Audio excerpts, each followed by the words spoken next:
to see these ladies. We've got Rebecca Angelo and Lauren Blum, the executive producers and writers of. Can you guys hear me? It's really in and out. Is it? Cutting in and out. I'm right here. Guys, this is the first time we have ever been in a movie theater with people who watched our movie. Beyond it is the coolest thing that has ever happened.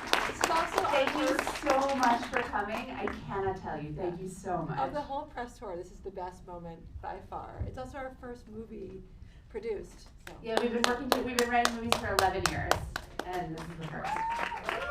Well, I know, just before we get into it, I know you guys wanted to say something about how and why you were able to be here tonight, given the strikes going on and how important that message of solidarity is. We're wearing our WGA shirts. So, Yes, so I think we're the only consistently working microphone, so I'll just do all the talking tonight.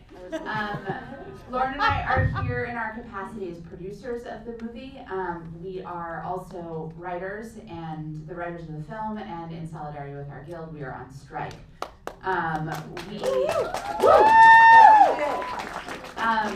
We have decided that we have this platform. We've never had a platform before. We have this platform, and we're going to use it to amplify the message of our guild. You guys have just watched a movie about how the system is rigged.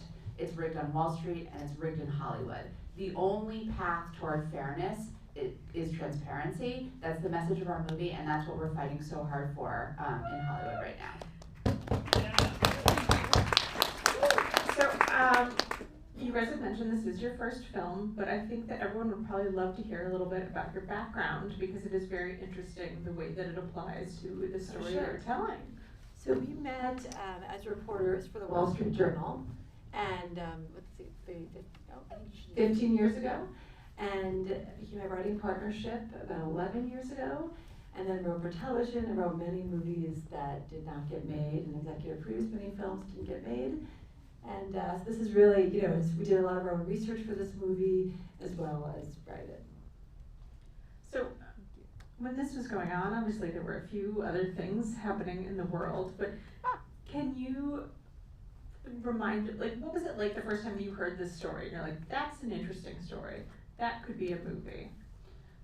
I mean, we heard of it and followed it for a while before it occurred to us that it would make an interesting movie. I'm just gonna put this one down, and we'll trade. I think we encountered the story as just lay people watching it on the news and reading about it in newspapers. Welcome. So sorry. And I think we were like, what's going on? GameStop? That store I used to shop at in the 90s? Like, that's weird. And then once we got a little deeper into it, and then Hollywood went crazy for the story, almost instantly there were like 9 competing projects. And one of those came our way, really with the treatment for our book by Ben Mesrick, who's a great writer, great journalist. He wrote the book that The Social Network was based on, among many other great books. And it was then when we started to really dig into it and get to know the actual people involved in this phenomenon that we realized that this transcended the sort of like story of the week quality that we worry a lot of these stories have, and in fact became something so much bigger, so much more profound, so much more human. It became the kind of story that could really tell us about why we are where we are as a culture and as a society, and could maybe give us a little bit of a blueprint that feels more hopeful than most of what's out there. And just to add to that, I think when we started watching videos of Roaring Kitty, we were instantly captivated by him as a character. He's so unusual, as you've seen, but also he had this message that seemed to resonate with so many people, and we started to examine why, and we had this curiosity about that. And we realized that, yes, he was talking about this GameStop store and, the ins and outs of its quarterly reports and all these financial details. But what he was really saying was asking this question about value in society, right? And who says the value of a store, of a life? Is it the 1%, or does everyone have a say in that? And that was really resonant with us and felt like a really worthwhile message to write about. So obviously you have many different characters in this film that are all based on real people. Keith Gill, Roaring Kitty, is the center of it. At what point did you realize he needs to be the center of it? And can we also talk about developing these incredible other characters, these real people who are just out there and part of this? I mean, yes, no, hello, hello. It's working. Oh, it is? Yeah. Oh, great, okay. It just doesn't sound like it. No, it's not. Okay. Just put that down, I'll take it. Then we have two. True partnership, Yeah, right? two here. unworking microphones. We'll just share it like a straw at a soda fountain. A milkshake. Keith always had to be the center of the story. He's incredible and weird and brilliant and totally singular as a character. Lauren and I had, we have a keen interest in social media driven populism. It's always been a storyline that we gravitate toward. It, to us, is one of the most powerful, if not the most powerful forces in the world right now. It's also one of the least cinematic. It's the hardest to render on screen because, yeah, it's like that for the most part. So we've followed a lot of those other stories and tried to tell at least one political version in the past. And so we kind of had a working cinematic language that we were playing around with for how to create emotional relationships, how to create the stakes, how to make it feel fast and urgent and convey the passion when people are just sitting at their computers. Do you want to take this? Oh, yeah. And in terms of the ensemble, we knew, we started sort of interviewing people who had bought GameStop. We were struck by the kind of diversity of people who bought into this and were part of this movement. And, there were people who were truck drivers, there were college kids, there were people who were mothers of 4. And so we wanted to really include a very diverse ensemble. And we also wanted to have a character who actually brought the audience into a GameStop store and really let you live in that and see the joy of that store. And we were lucky, Ryan Cohn let us film in a real GameStop store in New Jersey. And so it's great to actually have, be in the real place for this. I think without that, the movie would feel very different. Were there characters that you wanted to include that you weren't able to? I think watching it, I gravitate so much to the college girls. Like they're so interesting and funny and real. But I wonder if there was anyone that you were like, there's just no room. So many people. Yeah, lots of people. We started the process by just like wading deep into Reddit and getting to know the world of Wall Street's bets and later now Super Stunk. But the Wall Street Bets community, the Wall Street Bets community was so like fascinating, and we just read the post, reached out to people, talked to people, heard their own experiences, and I think if you were watching the news at the time, if you were watching CNBC, you would have come away with like a pretty flat, pretty stereotypical view of the people populating those message boards, and that was so different from what we encountered.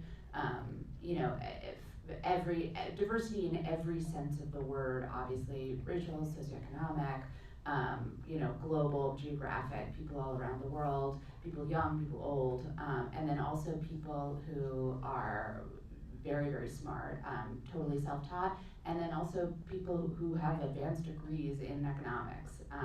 So it was a community so vast that we were never going to get our arms fully around it, but we tried our best to find, I guess we were looking for the most emotional stories, because this had to be kind of a human emotional piece before anything else. And we ended up combining a few stories, taking some highlights, and we were always going to have to leave some stuff on the cutting room floor. Yeah, I was going to say the film would be 10 hours long. It could include everything we wanted to include. But I think also, we're compared to films like The Big Short, Wolf of Wall Street. But we really wanted to have this film was really about a movement that was by the people, for the people. And those films have this top-down approach. And I think to us, we really wanted to locate the point of view in the retail traders. Obviously, you see the Wall Street guys as well. But it was really a story that was about retail and what they did coming together around this stuff. Well, I'm so happy we can talk about spoilers because everyone has just seen it. Oh yeah. One of the things that really stuck with me after I saw the film is we see at the end, everyone's net worth and where they're at. and America's character, you know, Jenny, it's heartbreaking. And so I'm curious about the thought that went into how many, you know, not winners we're gonna see in this story. We love this question.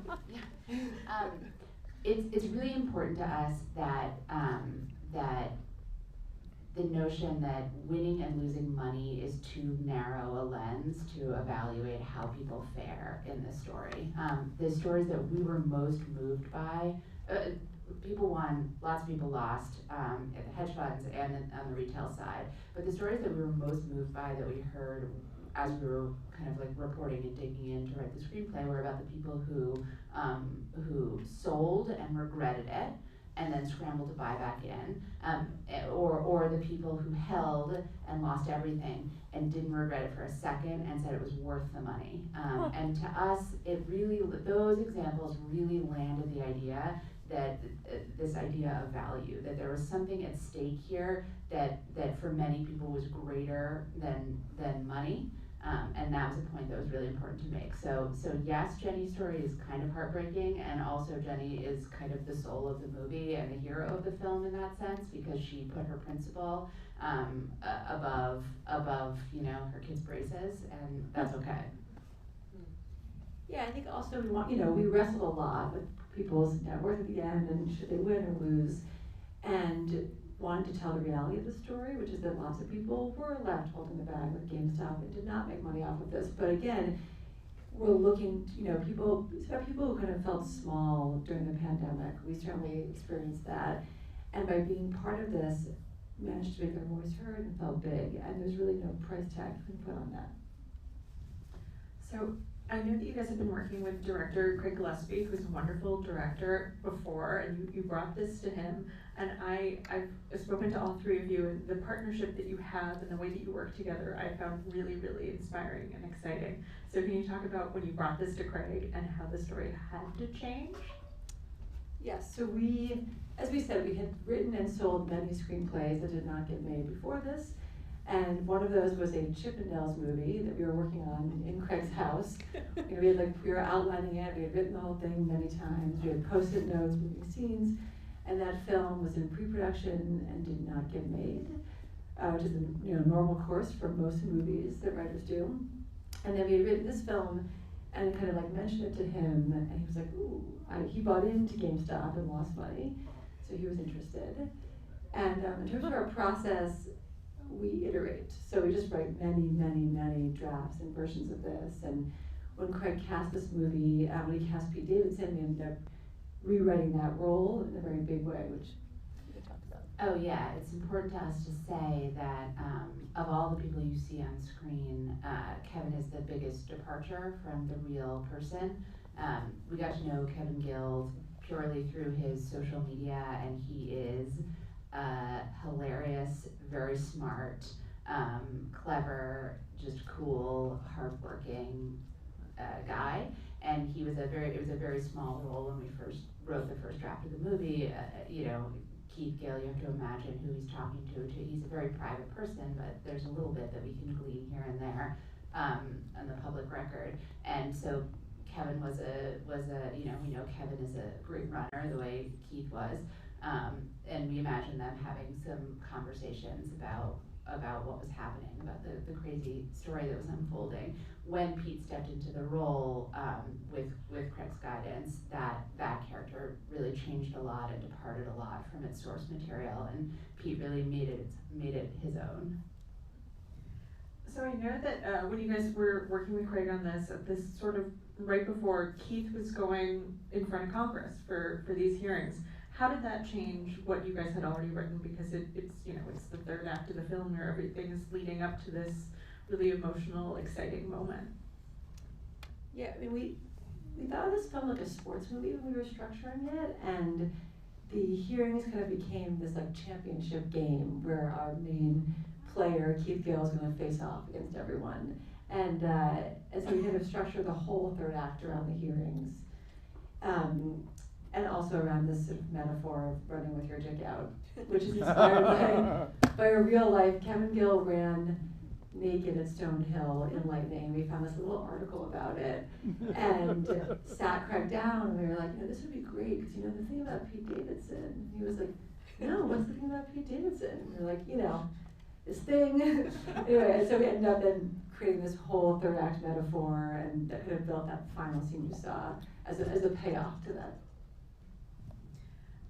I think it's one of the other things I love talking to you and Craig about is you guys were really on set. You were really part of this, and I think that speaks a lot to the ideas of equity and inclusion. Can you talk a little bit about what it was like being on set as writers? It doesn't happen all the time, especially with a movie of this caliber. Yeah, I mean, Lauren and I are just kind of relentless and ungovernable, and Craig just tolerated it, and in fact was welcomed it, and it worked out beautifully. We really love the story and really care about the way it was told, and we were on it from day one, or basically from day one, and when it came time for the studio to hire a director, this is when the movie started at MGM, then Amazon ate MGM, and the movie fell out of that studio, so we made it independently. But we pushed very hard for Craig to come on as the director, and from there we just kind of he never shook us. He would just show up at set every single day and trot over to him and say maybe this, maybe it should be like that. And I think a lot of directors, when they step onto a project, just never want to see the writers again. And Craig is so collaborative. He is truly meritocratic. He does really listen. We're very grateful. It's been a great collaboration. Yeah, I think part of that was also being executive producers. We chose a lot of the music, which is in the script. The TikToks were in the script, the news clips, so many of the exact cuts of Seth Rogen running and then seeing Roaring Kitty run were how we had scripted it. And we also were part of testing the movie. We actually tested this movie in this theater for the first time to kind of see how an audience would react. And it was great being along for sort of the whole process of the film, which writers are not often. One thing I like to ask filmmakers is how do you want your audience to walk away from the film? And it's great to have you guys here. So how do you want this wonderful, attentive audience to walk away tonight and tell their friends and tell their family? What's the takeaway? I almost don't want to bias them because what I really want to hear is whether we succeeded, how you feel walking out of the theater. But I will say, it will bias you. Our goal in writing any movie is for the audience to leave even just a little bit more optimistic than pessimistic. I think it's really easy to look around the world today and just feel despondent to see how broken things are and how hopeless it seems. One of the features of the story that we love is that it's messy as all true stories are, but there are some real moments that you can celebrate and feel good about. And so I guess we would say 51% optimistic, even if 49% pessimistic is how we would like you to feel. Yeah, and to add to that, just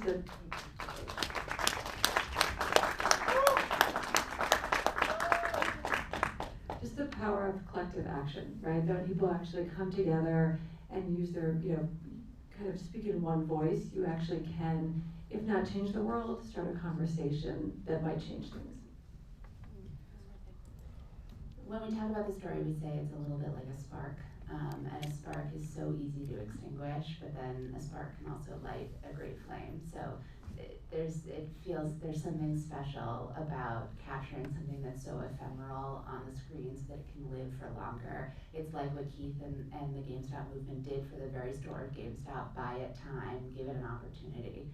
And we know, the story is ongoing, so hopefully you guys will talk about this, and then this film will help kind of tell the story that is still ongoing in our world. And that if anyone is moved to join in, they will, like we did, register their shares. So the film is in 4 theaters this weekend, and then next weekend it is expanding further, and then 2 weekends it's wide, so you can tell your friends, you can tell family, you can tell everyone to go see this wonderful film and talk about it and feel 51% optimistic, if not more. Thank you all so much for staying. Lauren, Rebecca, can you guys sign if it's all right? Oh, you'd be honored. Say something together. Good job. I used to work in the Department of Justice. I used to work in the Department of Treasury, and I was a whistleblower. This movie is a tip of the iceberg. I was the whistleblower on the Thank you so Blum much. case. Wow. I mean, that- I'm listening, sir. I'm listening. Oh, fine, sorry. fine, worked out. That's so interesting.